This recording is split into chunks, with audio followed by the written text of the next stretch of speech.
Assalamualaikum warahmatullahi wabarakatuh. Mari kita simak Mutiara Hikmah bersama Kiai Haji Bahaudin Nur Salim atau yang lebih dikenal dengan nama Gus Baha, dan kali ini akan membawa tema tentang pola hidup sederhana yang diajarkan oleh baginda Nabi Muhammad SAW, yang diteruskan oleh para sahabat, para tabi'in serta para ulama, yang patut untuk kita contoh dan kita amalkan dalam kehidupan sehari-hari. Selamat mendengarkan. Yang ngarang hikam itu punya resep supaya kamu seneng terus. Liyakil lama tafrahu bihi, mesti yakil lama tahzanu bihi. Usahakan sedikit sekali apa yang bikin kamu seneng, maka akan sedikit sekali yang bikin kamu susah. Jadi misalnya kulo nih, jadi kiai misalnya cari wong ya kulo kiai wong alim, jelas nak ngalimnya ngalim, nak kiai rapati ya, nak ngalimnya jelas. Tapi nak kiai rapati, nah kan kiai tapi ra ngalim. Nah kulo nak darah wong alim malah muni yo jelas. Nak kiai rapati ya, kulo rapati nurut tapi aturan masyarakat rapati napa. Nah sampean kiai tapi ora napa ngalim. Ya betul. Ndak ini memang bedanya jauh. Ya mungkin lebih kiai sampean nih. Cara derdek-derdek dongo meyakinkan sampean. Tapi cara artine dongo piye paham kulo. Lha boten iki nyata, sampe rasa tersinggung napa barang-barang napa? Nyata. Nah, kalau sering ditakoki kiai-kiai masalah resepnya apa jenis? Kunjungan rata usir sadal kita rata wiridan atau mohon sisip. Resepnya ilmu itu gini kata hikam. Ulama yang kayak hikam tuh pernah ngarang kitab tuh saking syukurnya entah saking angkuhnya terserah komentari. Kamu harus yakin bahwa di sisa hidup Anda itu tidak akan maksiat lagi. Sehingga kalau kamu ditakdir maksiat, anggap saja akhiru maksiatin kudirat alika. Anggap itu yang siapa yang menganggap mohal bahwa dia tidak akan dosa sampai mati, berarti menganggap Tuhan itu lemah. Karena cara berpikir kita kan bayangkan hidup itu 40 tahun lagi. Misalnya saya sekarang umur 40, bayang umur kadang 4 tahun meneh. Sampean misalnya umur selawe, bayang selawe tahun meneh. Sehingga menganggap dalam durasi selawe tahun kok orang maksiat kan mohal. Apalagi sampai sudah tahu maksiat itu bakat tempah.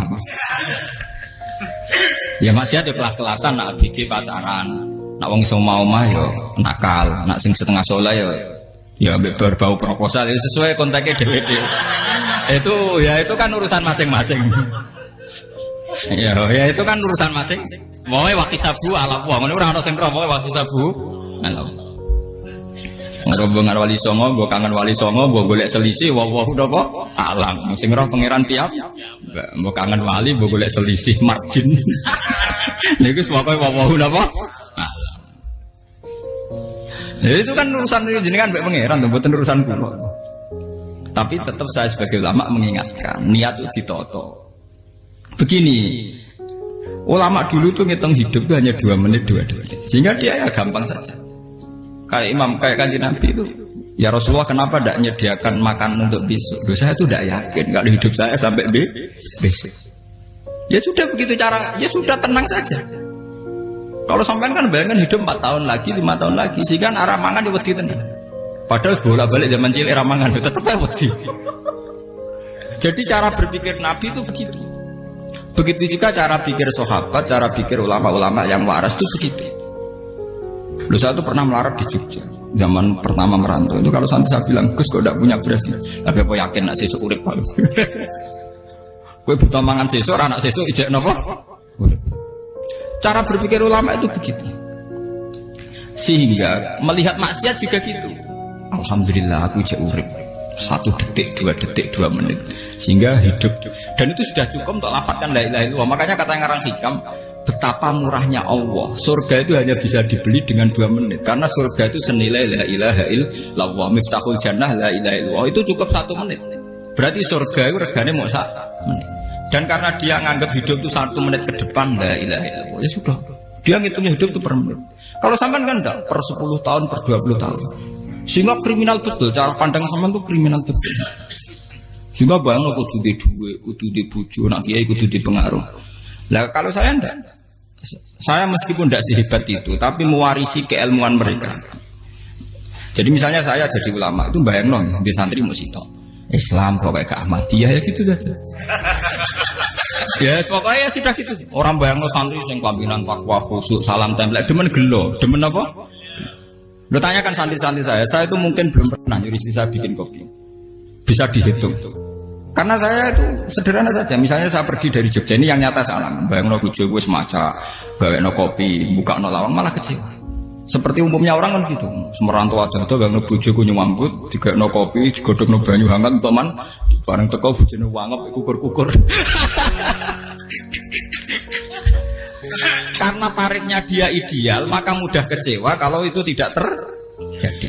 Nak kula mboten, sebayangno kaya Jogja, bojoku cek uta Islam, nak sholat di madhep bulan ya sudah gitu kan. Pakai standar-standar yang minimalis. Saya dari rumah bangun sampai ngaji ya, pokoknya ya melek, ya sudah nak sholat di madhep napa, mulanya sudah gitu. Andai kan saya pakai standar maksimal, maka akan mudah kecewa. Rasulullah juga begitu. Rasulullah itu ngadepi Sayyidah Aisyah, itu ya begitu, ngadepi Hasan Husain. Sehingga tidak ada cerita Nabi mudah kecewa begitu. Karena Nabi bayangkan anak istrinya itu ya minimalis sekali, urusan dunia maksudnya minimalis sekali. Misalnya Nabi pagi-pagi tanya, ya Aisyah apa ada sarapan? Enggak ya Rasulullah, ya idzan asumu, kan itu saya puasa. Kalau sampean usul-usul ora digekno kopi wong wedok opo? Itu kan repot. Muni-muni itibak sunnah Rasul tapi tidak pernah sampean mendekati sunnah napa? Rasul. Sehingga ya tenang saja Nabi. Saya tuh alhamdulillah bisa niru dalam gitu-gitu tuh bisa. Makanya ini kiai muda paling enjoy. Banyak kiai-kiai sepuh itu kalau urusan gitu konsultasi sama saya. Gus siapa apa kae. Ini kula ya sampe ra karena juga saya tidak pernah bayangkan apa tanggaku seneng aku atau orang ngaji aku kecewa, tidak pernah bayangkan. Sampai itu kan makhluk, tidak penting. Kecewa itu tidak benar. Saya itu orang alim, ngerti ini warido kamat lubi, ora warido kum. Yang tak boleh ridane pengiran, antara ridane sing ngaji, ridane konsumen. Itu apa makhluk tidak penting. Itu harus dilatih. Harus apa? Sehingga orang itu kalau biasa sholat, maksudnya biasa ta'alluq bi Allah, mesti la'alla katardo, mesti gampang puas. Karena dia iktifak ngalap cukup be Allah Subhanahu wa ta'ala. Saya sebagai manusia juga sering ditangisi istri. Misalnya saya sering ke Jogja sendirian. Nah ninggalan nopo, ninggalan ibu milih pengira. Misalnya mati ninggalan ya paling aku mau ngapain nih suara. Paling uang nangis gue kegiatan. Bukan Pak. Ingin saya bahwa konstitusi ulama itu masih iktimat Allah. Kalau kita kan enggak. Cara berpikir kita ngaji itu ideal sing ono podium, sing ngaji kelaminan takwa kabeh, ketunan kaji kabeh, diluk kabeh. Kita akan pakai standar-standar yang dengan asumsi kita. Padahal Nabi di zaman sugeng al iman hahuna wa yusiru ila qalbihi sadrihi salah. Iman itu urusan hati. Komitmen sampean be Allah Subhanahu wa taala. Nah ini resepnya. Makanya kata hikam yakinlah mata frohubi, mesti yakinlah mata selibi. Sedikitlah kamu gembira dengan satu hal, nanti akan sedikit kamu yang kecil. Artinya misalnya kata pulau sebagai ulama seneng pulau nu iman, ya nggak kayak orang awam. Ya sudah gitu. Jadi misalnya suatu saat pulau jatuh, yang ngaji saya gak seneng jadi kupeding, uang saya seneng pulau bubar kabeh. Pulau rasa susah, miskola darah benar. Gus saya jenengan orang sih seneng, ya tenang saja. Saya rasa seneng makhluk rajilah. Dan status mereka tetap layak durwalayang. Ini harus dilatih. Sehingga Nabi itu ya meskipun beliau itu perang, sahabatnya meninggal, ya tenang saja. Nabi cara berpikir yang meninggal mereka mati syahid, yang masih hidup dianggap berpotensi melakukan kebaikan. Sama tak warai resep-resep dari Rasulullah SAW. Saya ini sebetulnya memaksa, menjelaskan ini maksa, karena saya inginnya jadi ulama yang kayak umumnya orang. Tidak ideal amat. Tapi kan saya ditekdir ilmunya itu ideal. Jadi terpaksa saya jelaskan. Tapi kalau perilaku saya tidak akan ideal. Soalnya ngawur. Saake mari hufuri pengiran nganggur bolak-balik cerita. Ada seorang wali, karena dia wali itu doa di multazam, ya Allah saya ini minta satu hal. Karena dia wali maka tidak minta uang, tidak minta jabatan, minta engkau takdir saya tidak pernah maksiat. Itu kan bagus sekali. Minta doa ditakdir gak maksiat kan ada. Dari pengiran malah Syafi'i. Fa'ena ada ukufran. Karena tahu maksiat malah sifat ghafurku tak ada kondi. Gambarnya pengiran ini sifat ghafurku rak nganggur. Malah ini tidak ada orang selain Nabi kecuali ditakdir tahu maksiat. Dan sifat ghafurnya pengiran efektif. Amin apa? Lara sampean kan ghafurnya bonggo kabeh. Jadi karek sadidul ikop. Karena maksiatnya sampean sering. Jadi sifat ghafurnya wis berlaku aktif. Saya karek nunggu sifat sadidul ikop. Paham ya tadi? Itu beda dengan wali-wali. Sifat sadidul iqab mau aktif, mereka tidak punya malah pangeran bingung gak kok sifat ghafurin. Apa yang ada kok ghafur atau dosa? Didakoki sadidul iqab gak tahu maksiat. Pangeran malah sing bingung. Nak kowe ora tau maksiat ghafur kok tak dakoki. Kok ora tau maksiat, wong iku ora tau apa? Didakoki sadidul iqab gak mungkin atau maksiat. Lah pangeran ape dakok ghafur kan syaratnya dosa sik. Sampean kan walian. Ghafure wis dintekno. Keseringan kepake, paham ya? Karek nopo. Karek sadidul iqab. Ya itu memang standar Tuhan. Semua Quran itu kalau nyeritakan gitu. Nabi ibadi anni anal ghafurur rahim. Kawulaku ceritani aku ghafurur rahim, tapi yo ceritani wa anna adabi wal adabul alim. Jadi nabi ibadi anni anal ghafurur rahim wa anna adabi wal adabul alim. Kalau Nabi Ibrahim, Nabi Muhammad, inna rabbaka lasariul iqab. Pangeran cepat nyiksane, tapi wa innahu laghafurur. Jadi dua sifat ini pasti aktif. Dan tentu ulama itu senang sifat ghafur itu ya meskipun aktif, tapi mereka tidak pernah ngambil fasilitas sifat nopo. Kula baleni malih.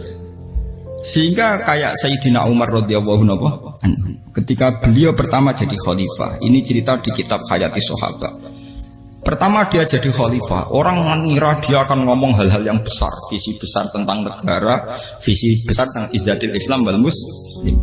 Tapi ketika Umar pertama pidato begini, ayuhal muslimun ayuhan nas, ana, jari kata Sayyidina Umar, ana hulamun min bani Mahsud, akulu min kholati. Saya ini pemuda dari Bani Mahsud. Kecil saya bisa makan karena bulik-bulik saya punya kebun kurma yang kalau saya memanen diopahi beberapa biji dan itu menjadi kuti wahayati, menjadi saya bisa hidup. Wassalamualaikum warahmatullahi wabarakatuh. Orang itu penasaran semua. Orang jadi khalifah pertama dibenem jadi Amirul Mukminin, pidatonya ngenang masa kecilnya ra kelar mangan, kelare mangan mergo buruh bulike. Paham ya? Ngunduh kurma terus dikai tamarotin, beberapa kurma sing dadekno iso.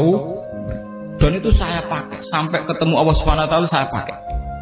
Misalnya sekarang saya mulya, misalnya kalau dibilang mulya ya ana sing nyucuk, ana sing husnudzon, ana sing hormat, macam-macam sawangane. Itu bodoh sekali kalau saya menikmati itu, bodoh sekali. Paling banter nikmati diucup dihormati itu apa? Tapi kalau nikmatnya bisa makan saat itu tuh nyawa. SBY jadi presiden prestasi, Gus Dur jadi presiden prestasi, tapi umpama presiden tetap mangan. Prestasi tertinggi ada bisa makan selisat dirumki gojo-gonyo. Makanya Umar mengingatkan, sebetulnya nikmat tertinggi saya itu tidak saat saya jadi khalifah, saat itu kok aku iso mangan, cara gak aku mati. Paham ya? Jadi itu luar biasa. Kita ini kan menjadi angkuh karena ngitung nikmat itu yang besar-besar, punya prestasi, punya.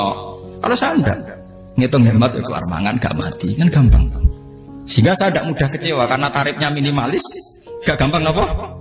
Jadi misalnya kalau kapan-kapan kok bro, Gus ini Tuhan rasanya jangan ngeten-ngeten. Oh makhluk itu ya gak apa-apa. Kalau disetatuskan kiai kan seakan-akan ngomongnya sakral, seakan-akan mandi. Tapi nak tak status, oh makhluk itu ngomong-ngomong ya sudah kan. Menjadi kan sudah distatuskan sebagai apa? Makhluk. Tentu makhluk statusnya la yadurru wala yanfa. Di sini ini penting. Orang-orang ahli tauhid tentu tidak punya kesusahan. Innalladzina qalu rabbuna wa tsummas taqamu. Itu mesti tidak ada kesusahan sama sekali. Misalnya ulama-ulama dulu mau mati ya tenang saja. Mati kedua itu mati paling menantang ya, menyenangkan sekali. Karena mati yang seru itu mati zaman Al-Adam. Misalnya saya kelahiran tahun 70. Tahun 40-50 kan belum ada saya. Itu mati yang sejati karena Al-Adam. Kenapa? Al-Adam tidak ada. Mati yang nanti itu mati yang petualangan karena saya mati setelah menyaksikan kekuasaan Allah, setelah husnudzon sama Allah, sehingga mati yang menuruti kerinduan akan ketemu sang kekasih. Makanya Jalaluddin Ar-Rumi ketika mau meninggal dan orang-orang muridnya nangis, dia marah-marah. Hei murid-muridku, betapa bodohnya engkau. Saat kayak ini yang saya tunggu, saya sudah menyesal sampai Allah dat cinta. Senang. Aku kecewa waktu makhluk-makhluk koyo kowe.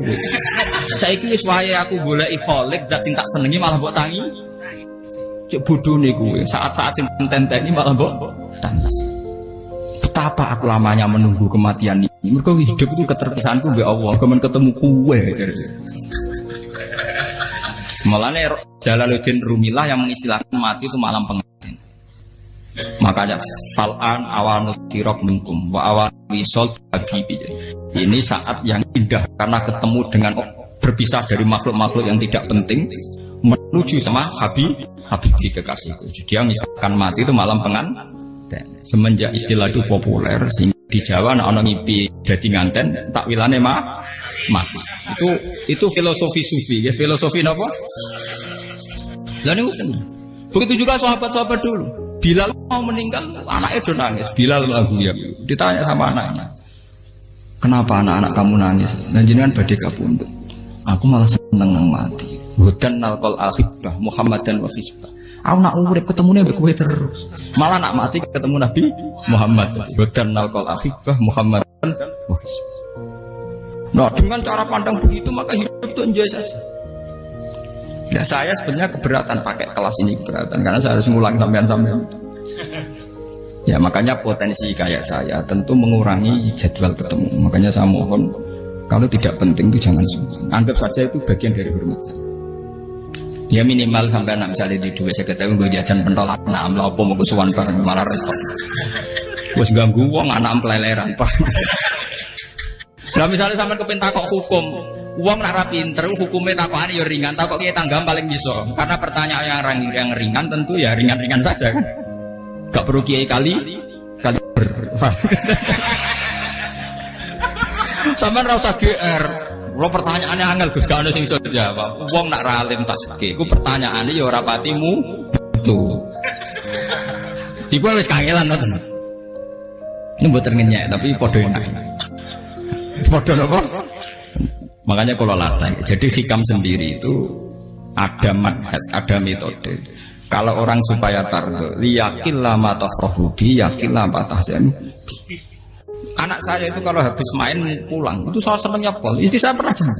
Gus, anak mulai senengnya. Biro-biro, anakku gemulai nih ngomah. Misalnya terus bisa. Saya terus anakku lo main mulai itu seneng. Biro-biro anakku mulai nih ngomah. Dipanggil anak saya bapak itu senengnya tak boleh. Biro-biro ada yang manggil bapak. Jadi saya pakai standar minimalis. Saya tidak pernah pakai tarif. Dia anak yang ideal dihormati orang.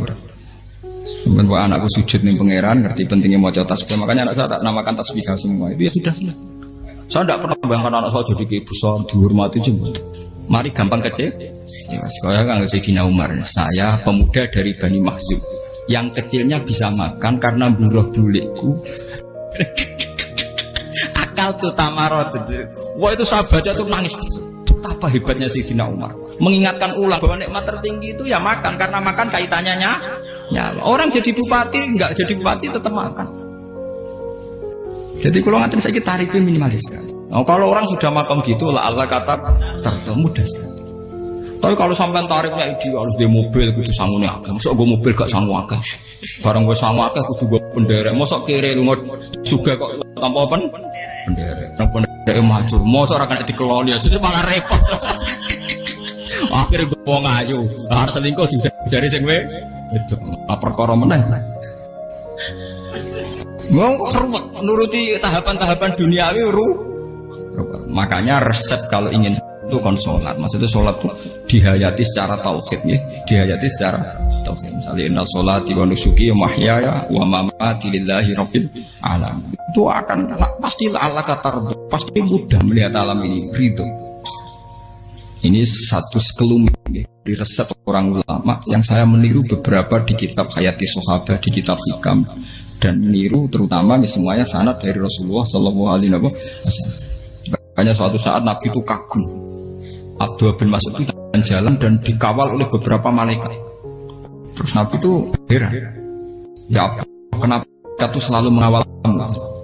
Kata Abdullah bin Mas'ud, ya Rasulullah, inilah akhtu khutwatan illa wa azunnu alla akhtu wa ukhra wa ma akaltu luqmatan illa wa azunnu alla alqamu ukhra. Saya tuh tidak pernah melangkah kecuali saya tidak pernah yakin apa betul saya bisa melangkah lagi. Jadi perlangkahnya itu dia iktimat Allah. Dan saya tidak pernah mengunyah satu kunyahan kecuali saya tidak yakin apa betul saya bisa mengunyah lagi. Setiap kunyahnya tetap semuanya ada bismillah. Semua itu atas nama pertolongan kata Rasulullah. Orang kakak, andaikan saya ada nabi terakhir itu jadi nabi. Jadi kemana? Makanya dulu nabi itu sering ngendikan, andaikan orang-orang kayak gitu itu ada nubuah, tentu mereka punya derajat apa?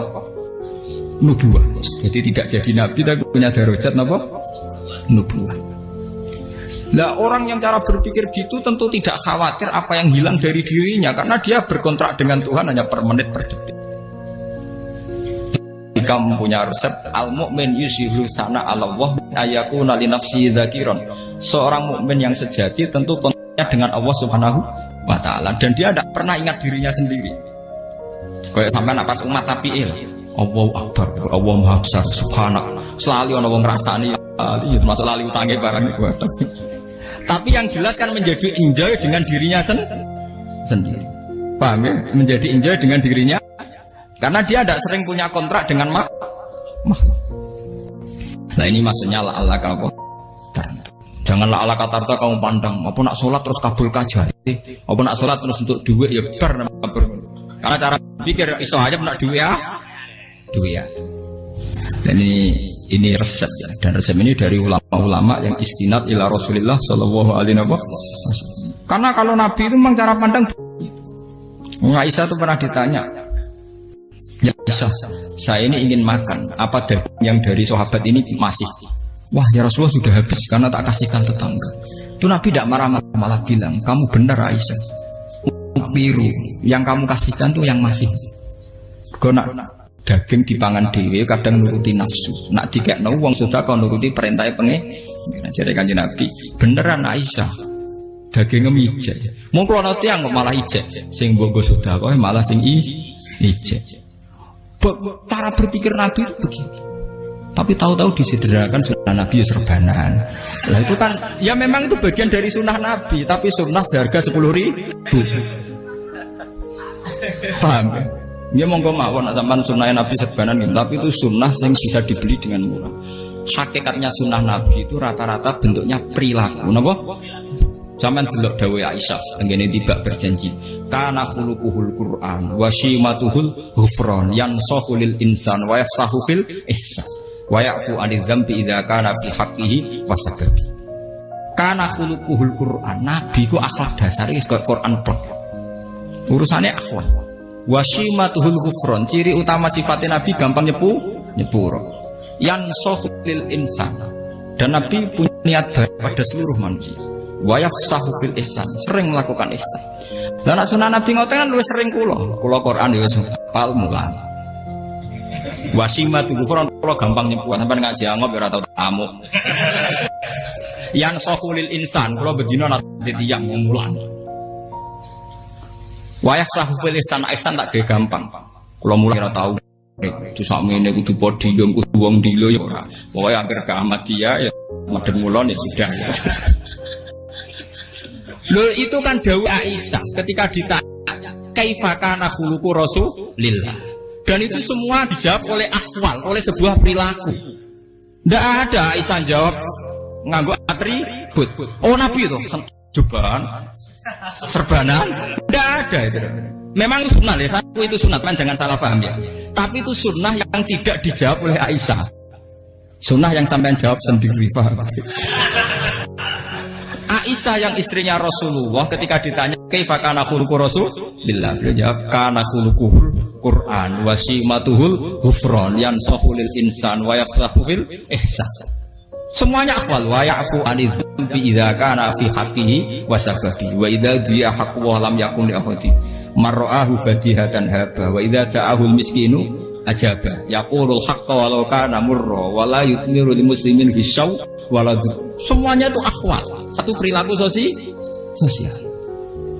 Saya mengakui kalau serbanan sunnah, ya saya ngakui. Tapi sunnah terus karena saya mewakili yang akwal tadi, yang apa? Lah mungkin kok sampeyan, monggo kalau untuk ngisi sunnah. Tapi mbok ya adil itu. Ini bukan kritik mboten nggih. Yang meyakini serban sunat kan sudah banyak dan itu bagus. Tapi cobalah juga meyakini ahwalu Rasulillah. Makanya mansan sunnatan itu rata-rata ulama maknani siapa yang ikut sunnahnya Nabi. Rata-rata ulama nafsir ahwalu Rasulillah wa af'alu, perilaku sosial Rasul. Makanya terusannya wa idza ja'ahul miskinu ajaba. Kalau dipanggil orang miskin ya datang. Ya maksudnya ada harus orang miskin manggil pas resepsi kawin boten. Misalnya ana wong melarat kuwi di sepeda motor, wong melarat iki yo ngeteroni puskesmas ya mbok terno. Wong melarat loro yo nukono misale apa minyak kayu putih mbok tekani. Ora kok ngerti-ngerti mbok musan walimatul urus sing wajib piye. Payah. Lho lan wajal miskin aja pe ora ana hadise urusan walimatul urus mboten. Kalau orang miskin manggil ya dalam riwayat hadis ya Nabi sering dipanggil orang miskin. Ya Rasulullah, mbok datang ke rumahku, ada apa? Terus ya Nabi, saya tuh ingin rumahku sing elek jenengan nate salat teng mriku. Ya Nabi datang ya salat aja ya ora jaman. Fi ayyi makanin aradta an usolliya fi. Kamu di tempat mana kamu seneng salat teng mriki ya Rasulullah. Ya Nabi salat. Sing ngundang ya waras pisan. Kenangan mek Nabi kok mae dienggo salat Nabi. Ambean tau tanggung kiai kon salat. Kon promosekno anakmu iku paham. Dia itu nggak nugih kersane ketampi PNS. Padahal kiai ini dia anak era PNS. Kalau dulu kan sahabat ngundang Nabi itu ya gitu. Rasulullah, saya itu ingin sekali engkau sholat di rumahku. Fa'takhidahu musollan. Kemudian tempat yang pernah engkau sholati mau tak pakai musola pribadi. Makanya masjid kiblat itu rumahnya sahabat. Karena dulu Nabi pernah sholat di satu tempat. Adalah ono perintah takhlilul kiblat itu di rumahnya sahabat. Sahabat dulu itu kalau ngaturi Nabi itu kenanya ingin Nabi pernah sholat di situ. Nah, ilmu ngeten ini mentek. Ya untungnya ten kula, dadi ono sing eling-eling ya, Bang. Teman-teman kudu syukur ya, artinya syukur ya. Orang kayak saya itu tidak usah sampean dikte-dikte ngikuti hukum adat. Kalau ngoten sampean gelo mergo kula ora iso teko, kula ya gelo perkarane ulama kok mbok atur. Makanya saya sering guyon cerita, saya itu kalau di pasar Pandangan dulu itu anyaran boyong sering di pasar, ditanya sama Gus wong alim kok di pasar, piye? Aneh, ya aneh kuwi. Aneh piye? Bodohnya wong alim. Kadang masyarakat itu tidak sadar keanehan dirinya sendiri. Mereka enak saja merasa kalau orang alim ke pasar itu aneh. Mereka tidak sadar orang bodohnya wong alim ya aneh. Enak saja mereka mikir sepi. Faham ini supaya sampean Allah kan apa tar. Makanya untuk Rasulullah, Nabi itu sering ngendikan ana tamu hormati.